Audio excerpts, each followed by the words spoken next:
and welcome to another episode of the Oriire podcast, the podcast that tells African stories. I'm Ceci. Hi everyone, I'm Halima and welcome to today's episode. Today we're going to be talking about the wisdom of African proverbs. Ceci, do you want to tell us what your favorite African proverb is? Well, I don't know if I have a favorite African proverb, but I can tell you one that I remember because I probably have heard it a lot. And it's the one that says, what an adult can see sitting down, a child cannot see even if they climb a tree. Which I think is just a way to tell you, shut up and do what I tell you because you're just a little child. And it's one that African parents use a lot, probably. But yeah, I don't know if it's a fave. How about you? I don't think I have a favorite one as well, but very recently as well, I've been hearing a lot of that. What an adult can see sitting, a child cannot see standing. That sort of basically along those lines, and I'm just like, okay, that's good for you. And then some even upgrade it and they say, you know what, Halima, you need to look beyond the physical. Maybe I think I'm going out of topic now, but yeah, it's also part of that. What an adult can see sitting, you can't see standing or whatever.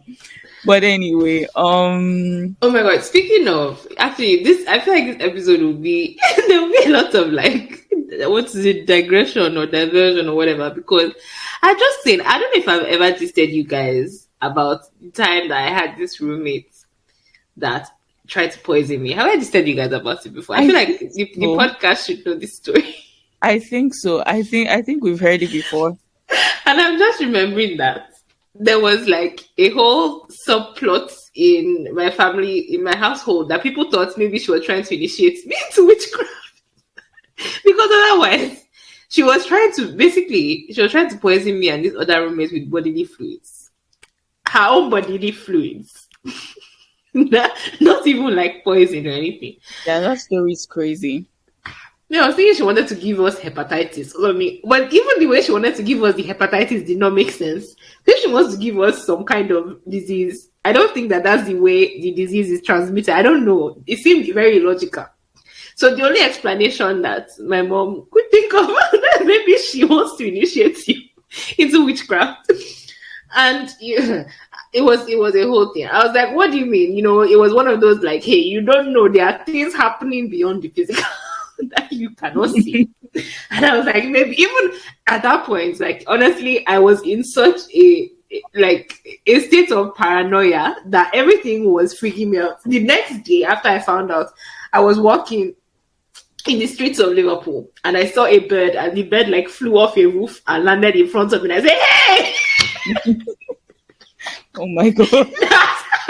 She's after me, true. It's true. Maybe I could not see it because I'm not, attuned. Anyway. I think if there's anything you guys take from this episode, is the fact that the adults are very correct. Maybe you need to look beyond the physical. Perhaps. For a lot of things, you do need to look beyond the physical. Because you don't know everything. It's true. I'm so weak. So I'm guessing, since that's not either of our favorite proverb, but that's the proverb I heard a lot while growing up. Is that something you heard a lot as well while growing up? Definitely, yes. Mm-hmm. And from Nollywood movies. True. Anyway, so proverbs are an integral part of African culture, right? So is this something you agree with, or what's your opinion about this statement? I definitely agree with it. I think probably many cultures have proverbs and have deep relationships with them. But in African culture, which is what we are familiar with and what Oriire talks about, proverbs are kind of built into the fabric of many different African cultures. And they're used to impart wisdom and share stories and give you guidance. And they have unique meanings. And usually you have to look beyond the surface to figure out what the meaning of a proverb is. So that's what we're going to talk to you guys about today. Okay. Yeah, and like Ceci said, basically most countries across the African continent, proverbs have long been used to impart wisdom, share stories, and basically just offer guidance when a person is navigating life's challenges. And then each proverb has its own unique meaning. And then for the rest of this episode, we're just going to delve into the meaning and significance of different proverbs from like a variety of African cultures, and then we can, because we're very annoying like that, we can also like examine whether or not they're relevant to modern day like African lives. And I said African in a very general way, and I'm sorry. But anyway, so Ceci, do you want to tell us the first one? What are like some popular African proverbs and their meaning? Yes. The first one.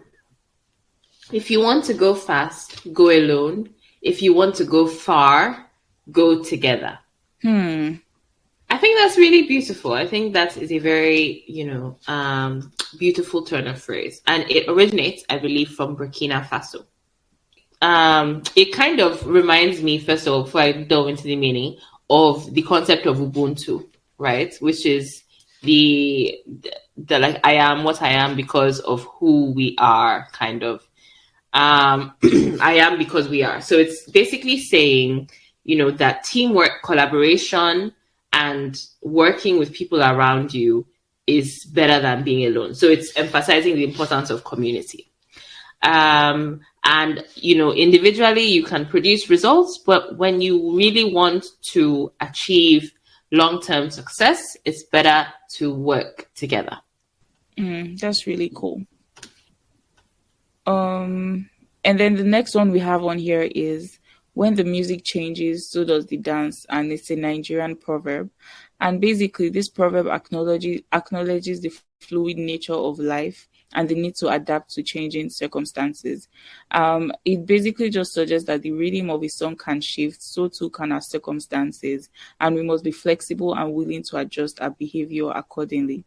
I think this is a very common sense type of proverb, and yeah, it makes sense, and it definitely relates to something it definitely translates to something we can use or we can find useful in our modern world. So yeah. Yes, that's a good one. I really like I think a lot of these things, a lot of proverbs, they sound really nice, as well as being really like, full of meaning. They also sound good. Another one is, no matter how long the night, the day is sure to come, which originates from the Congo. So, and several African cultures also use this proverb, and it basically means that no matter how difficult a situation you are in, there's always a potential for things to improve. Like, it may seem now that you are in a situation that probably there's no getting out of, but there is. Eventually you will, and eventually you will overcome, and eventually you will get past the situation. So no condition is permanent. Have you had it? Yeah. That's what they talk about. I have another one from Nigeria. So this one says, African proverbs are the palm oil with which words are eaten. Basically, this Nigerian proverb highlights the importance of proverbs in African cultures as a means of communication and sharing wisdom. The proverb suggests that just as palm oil is a staple ingredient in many African dishes, proverbs are a fundamental part of African discourse and culture.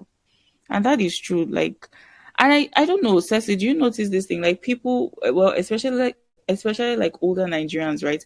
They say a lot of these proverbs because they're trying to be like super deep or sound more profound or something than they actually are. What do you think? I think yes, a lot of people do use proverbs for like posturing, but at the same time, I feel like proverbs are such an integral part of African culture that they have just worked themselves into our lexicon. Like, and I think it's the same way with all languages, really. Like, when you think about it, things that were originally proverbs or meant to sound profound or whatever are now just normal turns of phrases. Like, I'm thinking of a Yoruba one specifically. Would you class it as a proverb? When they say like kokoro tinje for, alright, follower.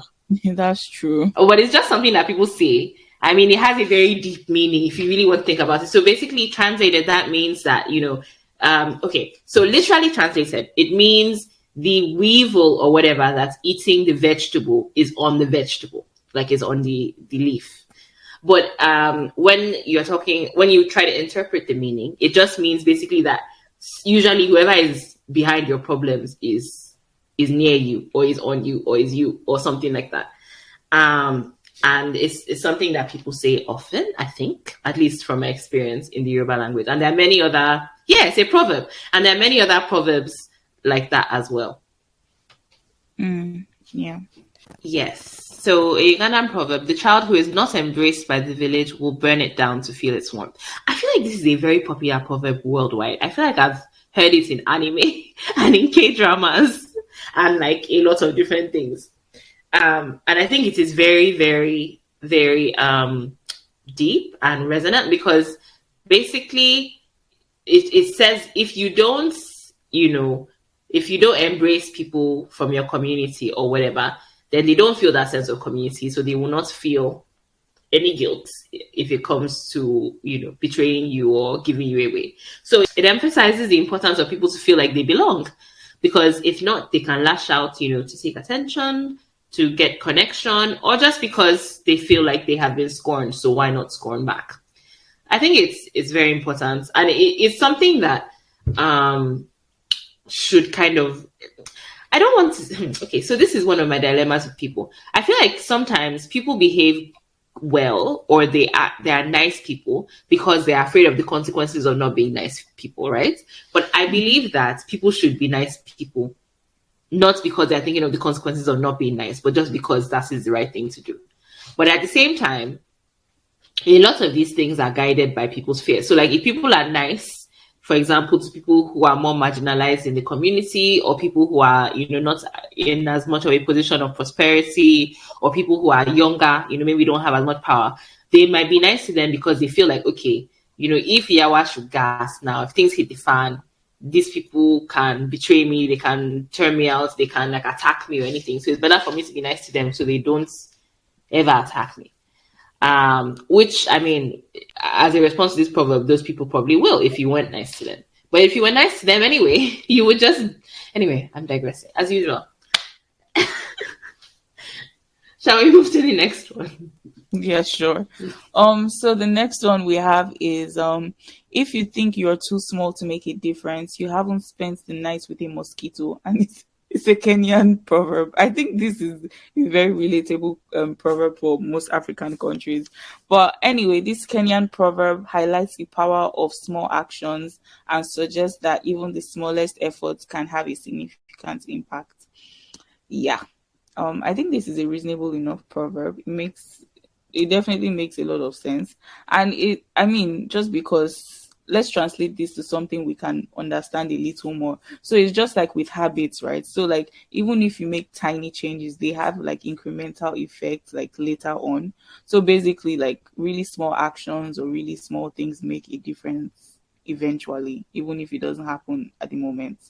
But anyway, that's a cool one. Yeah, I think that was really cool. So the next one is from Ethiopia. And it goes, the one who loves an unsightly person is the one who makes him beautiful. Which I think that's beautiful. And it basically, it has, the meaning is basically that love has the power to transform. And when you love somebody, you see their beauty and you see their potential, even if others don't. But at the same time, I feel like it goes a little bit beyond that. Okay. And it basically, love makes someone beautiful to you, but I feel like love makes you beautiful to other people as well. Like, what do you mean? Do you get what I mean? So, like, if you love someone, they are beautiful to you. You see things that even things that would be annoying, sometimes you can see them as endearing or cute. But at the same time, I feel like when somebody is loved, they are happier. And that happiness kind of reflects outwards as well. Anyway, on behalf of all the single people and people that are not loved by anybody, I think self-love is also a thing. Yes, self-love is also part of it. Yes, because the more you love yourself, the more confident you are. And I feel like that does lend to beauty. Oh, okay. Yeah, then that makes sense. So love is, self-love, familial love, agape love, and romantic love, all are love. True. Okay. That's a nice proverb. Very nice. So the next one we have is from the Congo as well. And this one says, one who eats alone cannot discuss the taste of the food with others. Have you met Ceci? But anyway, this Congolese proverb underscores the importance of community and the value of shared experiences. That is lovely. Very lovely. And the next one originates from Ghana. And it goes, the sun never sets without fresh news. So basically, it suggests life is always changing and evolving, and there's always something new to learn and discover. And I think that's very true. Like when you take it literally, every day something is happening in the world. So every day there is fresh news, literally. And at the same time, it does show that life is always evolving and changing, no matter what. Even if, let's say, you feel like you're stagnant, just look out the window. Things are changing, things are moving. True. And then the next one we have is also from Ghana. So it says, a flea can trouble a lion more than a lion can trouble a flea. And this proverb suggests that even the smallest obstacles can pose a challenge, and that we should not underestimate the power of small but persistent problems. This is very similar to that one of what's it called? If you're too small to make a difference, basically. So I feel like these proverbs are just telling you that do not underestimate yourself and what you consider small or like small actions, because they do make a difference eventually. I agree. And the next one is a Nigerian proverb. The person who is not grateful for the little things will never be grateful for the big things. Basically, it's emphasizing that it's important for people to show gratitude, to have gratitude, and that appreciating small joys in life can lead to greater happiness and fulfillment. So we should be thankful for the little things, because those usually, are the stepping stones to big things as well. And it shows that if you can't appreciate small things, you probably can't appreciate big things too. Do you agree with that proverb or not? I don't know. Me, sometimes I'm of two minds about things. On the one hand, yes, I can see, I'm looking at it from the perspective of someone who, you do small, nice things for and doesn't even bother to say thank you. Mm-hmm. Would you want to do something big for them? They might not even appreciate it, okay. But then at the same time, sometimes people just don't notice the little things. Maybe they don't notice it. Thinking, yeah, because with little things, I'm interpreting it as, okay, I woke up healthy today, or I woke up well today, right? That's a little thing that I should be grateful for. But it's things that we take for granted, right? And that doesn't mean we will not be appreciative of the big things. But I really get the proverb. It makes sense. And I think it also just forces us to acknowledge the little blessings we have in our lives. Yes. So that's interesting. And then the next one we have is, a family tie is like a tree. It can bend, but it cannot break. And this is a Ugandan proverb. And basically, this proverb underscores the importance of family, and it suggests that even when faced with challenges, familial bonds remain strong. I think this is a nice proverb, but I also think that it should be taken with a grain of salt in certain situations, especially if your family is toxic or whatever, right? So while family is important, your mental health is also very important. So hard agree. And at the same time, I feel like family is what you make or who you make it. So if I'm thinking of a proverb like this now, I'm not necessarily thinking just of blood family, because you may have blood family that is not your family, and you may have non-blood family that is your family. So, the family that you have made, those ties, okay. Mm-hmm. And they may be your blood and they may not. True. Okay. The next one is a South African proverb, which goes, the fool speaks, the wise man listens. And I think that this is just a very common turn of phrase, a very common proverb or whatever. In many cultures, they're all better to, what's the one they say? Better to be quiet or something than or better to be quiet and be thought a fool than to open your mouth and remove all doubt. Or something like that. There are many sayings like that, basically, that says or empty barrels make the loudest noise. That's another one. Yeah. Mm-hmm. Many phrases like that basically imply that people who talk too much are dumb and people who are quiet are smart. And I don't know if I agree. But this particular proverb, it highlights the importance of humility and the value of listening and learning from others. So I don't think they Yes. mean literally. Yeah, I understand the like the translate or the implied meaning behind it.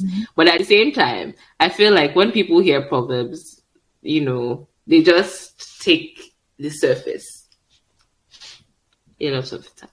Okay, what's the next one?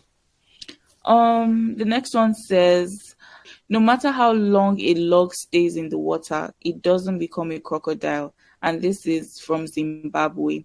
So basically, this proverb emphasizes the importance of being true to oneself and suggests that pretending to be something one is not will not change who one truly is. I really like this one because I really prioritize authenticity. I really think people should just be themselves and stop trying to be another person or like pretending to be what they're not, because it's just unnecessarily stressful. But anyway, I really like this proverb. This is my first time of reading or hearing it, so this is really cool. What do you think, Ceci? I like it as well. And yeah, basically, I think yes, you are who you are fundamentally, but it doesn't mean that there's no potential for self-improvement, but like you're still the same person.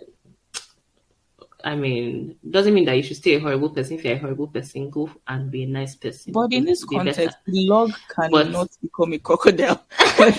So it doesn't have to be. There are traits. Okay. So there are things about yourself that you can improve. You can change them. If you're a wicked person, don't be a wicked person. Don't do wickedness today. But there are things about yourself that, adjust your personality. Like if you're a quiet person, you're somebody who, doesn't like to do things loudly, or you like to like spend time with yourself, etc. That's your personality. That's cool. But yeah, that's why I'm like that too. Don't think that this means that if you're a wicked person, your wickedness is okay. I completely on this matter. If you're a wicked person, own it with your chest. That's what I think. Own it with your chest, but it doesn't mean you should continue being wicked. Please. No, it just doesn't mean. Just don't try to like pretend or act shocked when people call you out on your wickedness. There's some people like that. Don't pretend or act shocked. Be better. Improve your actions. People think they're mean. And I'm like, what did you think? Or what were you thinking? Do you think you're a nice person? Okay. So don't delude yourself. Exactly. But improve your action. So anyway, if you're already a log, you can't become a crocodile. And if you're a crocodile, you can't become a log. That's my own stance. Okay. I really love this proverb. Very good. Okay, so we have number 16 is rain beats the leopard's skin, but it does not wash out the spots. And that's a proverb originating from Ghana. And I think that this is the same as the previous one. It essentially has the same meaning. So like basically you are who you are. But maybe this one is talking a little bit more about other people's actions. So you can change someone else's character, but at the same time, you cannot change people's opinions of you easily, and you cannot change fundamentally the person that you are. Good. But I still think people can improve. I don't want to be in this mindset that like somebody who is wicked must be wicked forever. Even Patience Ozokwo in all her movies, she repented eventually. So you can repent, please. I mean, okay, so on a serious note, definitely, I feel like we're always like, well, let me not say always, for the most part, people are always trying to improve themselves, right? But I think what these proverbs are just explaining is that at the core of it, you're who you are, right? So, for example, I can say I am was even something I can use to describe myself. Okay, so for the most part, right, I'm super like introverted and whatnot, right? But I'm also like a funny person I'm stupid. I don't want to use stupid because that's harsh, but I try not to take myself too seriously, right? And that's just something that's always been like that. So while I'm quiet, I also have like a personality, right? So if, say for example, because I'm trying to be less introverted or whatnot, I'm trying to be like this loud person or everything, that's not who I am. Like, it's just me maybe I'm trying to, I don't even know how to explain it, but the point is that at the core of it, I don't think people change. That's why I'm like, if a person is wicked, I strongly feel like they're going to be wicked for the rest of their lives. It's just something like, you cannot outgrow certain things beyond a certain age. That's what I think anyway. But yeah. I agree in some parts, but I like to think that one of the good things about being human beings is that there's always the potential for like self-improvement. There's always the potential for people to evolve.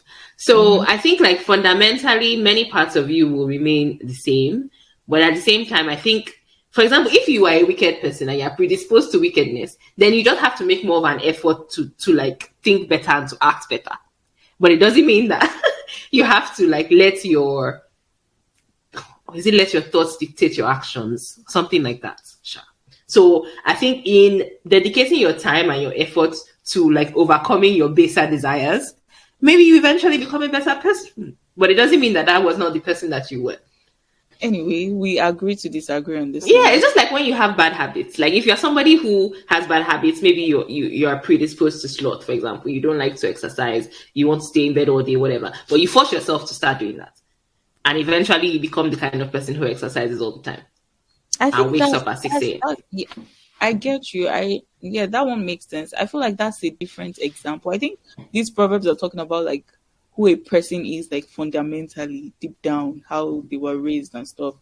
But maybe I'm just going even deeper. Anyway, to round up this very quickly, our last proverb is a Nigerian one, and it says, no matter how hot your anger is, it cannot cook yams. And I've heard this one multiple times.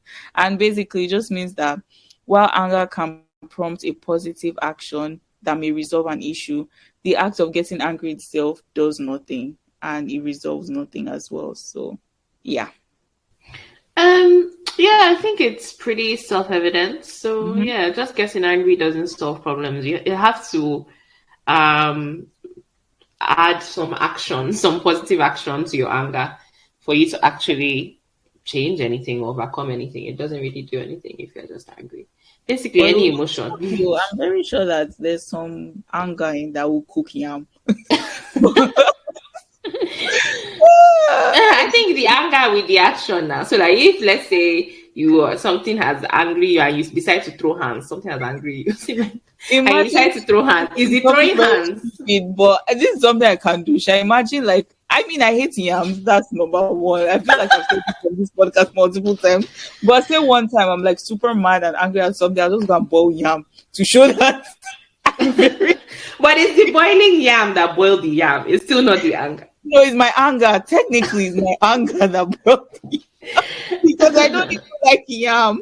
So that's what I'm like. It's stupidity. But anyway, thank you so much for listening to this episode, you guys. Text us what your favorite proverb is.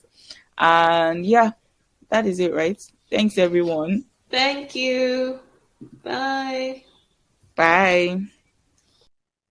Thanks for listening, guys. Make sure to like, subscribe, follow, and tell your friends. To stay updated, you can also follow us on social media. On Instagram, Facebook, and Twitter, we are Oriire_Africa. On TikTok, we are Oriire Africa. And on YouTube, we are Oriire. Oriire is spelled ORIIRE. You can also find us on our website, which is oriire.com, where we have articles about African mythology, history, and food. Contact us via our website or social media if you'd like to come on the podcast. We'd definitely love to have you. If you want to support us, you can do so by subscribing to our Patreon, which is patreon.com/OriireAfrica. And all of this will be listed in our description box below. Thank you. Thank you.